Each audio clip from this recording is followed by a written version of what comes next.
түшиж төрнө гэхлээр баг итгэх хүн ховор байсан л да. Би өрн жахан зоригтой юм шиг ба.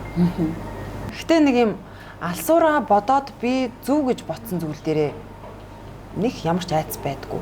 Сэтгэлийн хаттай юм тийм ээ. Харин одоо яг ямар юм бол те. Зүгээр юу гэж ботсон гэхлээр ер нь бол төрнө гэдэг процесс чинь яг өвчин тусцсан тийм үе биш байхгүй. Байгалийн зам. Байгалийн тийм хороогийн зам штэ. Одоо дээхн үед бол тэгэл баг ингээл нөхөр нь хүүхдийн их бариад авчдаг тий. Хэрвээ ингээл дандаа л эмнэлэгт очих шаардлагатай л байсан бол тэр эмнэлэг байхгүй үеэс эхлээ бид нар үүссэн шүү дээ. Тэ? Бидний өвөө эмээ өвөг дээц бүгдээрээ л тэр үеэр тэр эмнэлэг байхгүй үеэс явсаар байгаа л бидний үе дээр ирсэн шүү дээ. Тэгвэл тэд нар байхгүй яасыг тэ?